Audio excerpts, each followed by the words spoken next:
Wonder Woman. All right, welcome to S.O.S Superstars. Today I am featuring Mimi Hymel, who has been doing amazing work. She has comfort bears and a catastrophe, and she's going to tell us a little bit more about it today. Do you want to introduce yourself and your community service initiative? Hello, so I'm Mimi Hymel, and my community service initiative is Comfort Bears and a Catastrophe. And basically, it's kind of all based around my nonprofit that I created and founded myself. So I was a child of Hurricane Katrina, and going through that disaster, I realized that a lot of larger relief organizations just don't have comfort items. They don't have the output to have essentials and comfort items. And as a child, losing my teddy bear in the floodwaters of Katrina, that was all I was missing. So I kind of found there was a gap there that I wanted to solve. And so Comfort Bears and a Catastrophe was created and born that day. And basically, we gift teddy bears and encouraging cards to children impacted by disasters nationwide. Awesome. What is your favorite thing about comfort bears? That's a really tough one. I think for me, probably one of my favorite parts is because it's just so personal to me and my story, really getting to see the impact. As you saw, like we had several media features, but we actually were honored by Councilwoman Cantame up in Prescott, Arizona. And the councilwoman shared a story of how she went on a ride along with her son, who's a firefighter. And he was a firefighter at one of the stations we donated comfort bears to. And she got to see this work firsthand. So we got to hear that story, which was really cool. So just the moments like that, I think is my favorite part, just hearing how we're impacting the community and these children that really need comfort. I love that. That is amazing. And that kind of ties into my next question. You just mentioned a very memorable moment. Are there any other really memorable moments that stick out to you? Yeah, I'm so running my nonprofit over the last few years. There have been several memorable moments. So the impact is just always something that touches my heart. So hearing those stories are always really, really amazing. But also, it's just really cool because a lot of times, so I'm also a Red Cross volunteer, so I'm on their disaster action team. So a lot of times, I'm partnering with different chapters of the Red Cross.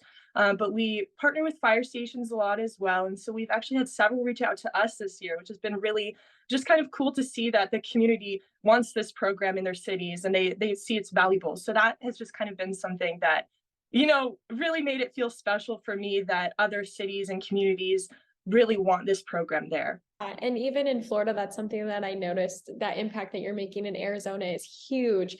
Were there any certain points when you first started out Comfort Bears in a Catastrophe that you realized you wanted to keep doing this? Any of those kind of moments? Definitely. So when I started it just kind of started as like a small idea, like a grassroots efforts. So I had a connection to a local dress store and I got a donation box in there. And I had several friends come in and drop off some donations. And I dropped off the first 100 comfort bears. And that's just kind of how it started. It wasn't anything formal. It wasn't a nonprofit. It was just an idea, just kind of like a young woman on a mission to kind of make a difference. But from there, it really started getting a lot of attention. And I graduated from our journalism school here. So I had some friends just kind of do me a favor and pitch my story. And it made it on the news. And from there, it really just snowballed out of control where everyone was just really loving this and supporting it. And I was able to grow it so much further. And from there, like, I'm just super passionate about it. But, being a young woman, I was like, there's no way I can have a nationwide impact, but it happened. And so again, like if you're somebody watching this and you really want to make a difference, you totally can. You don't need formal experience and education. Being a young woman, I think a lot of times people think like you're too young to do that, but I've gone in, I'm planning our first big fundraiser is a golf tournament. I cold called the car dealership and I got the general manager to sponsor a car for our hole-in-one contest. So the community still responds to it being a young woman. So I think that's really just something to keep in mind. If you have a passion for it, you can push forward. Absolutely love that. And I really think it's kind of that ripple effect. It starts with that small idea and it can really trickle on from there. So that is amazing. And back to the whole journalism thing, I'm currently studying journalism and I love the effect that it can have, how you can have nationwide coverage just like that. And I'm glad it, because it led us to this interview. Going back to the news that you talked about, you have been featured in a lot of amazing places. Which one was your favorite, or which one was kind of the coolest experience that you had?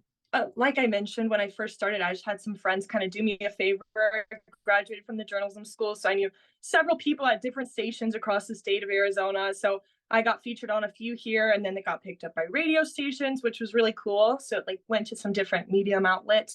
But one that I thought was really interesting. So we were just featured in Mississippi a couple months ago, following the tornado that happened there. But my grandparents actually live in Louisiana, and they travel to Mississippi all the time. And they messaged me after that because they were like, wait, we just saw you on the news in Mississippi. Like, what is happening? So I thought that was really just kind of funny because they were just in Mississippi, like kind of on vacation. And they were like, wait, our granddaughter's on the TV right now. So that was like a really memorable one for me because of that. Is there, kind of trailing a little off topic, what do you like to do for fun? What makes you happy? So I love to golf. Arizona has great weather. So we have sunshine pretty much year round, and it's just an amazing state for golfing and getting outside. And I really love that it's just kind of like a low impact and also really social sport. So I mentioned earlier, my nonprofit's planning their first big golf tournament fundraiser for charity for our nonprofit this year.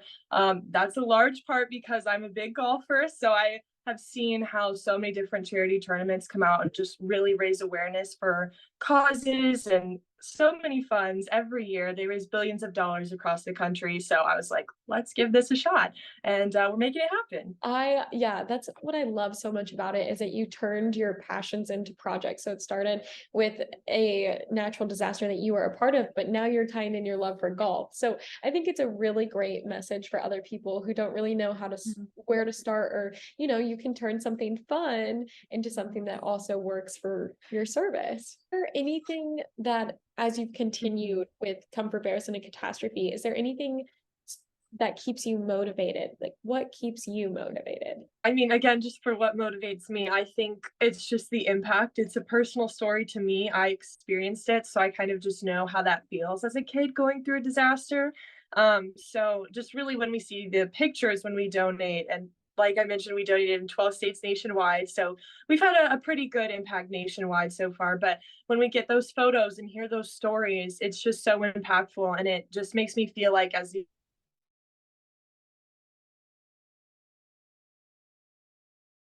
just keeps me pushing forward. I'm literally always working on it. I just have that kind of like analytical brain.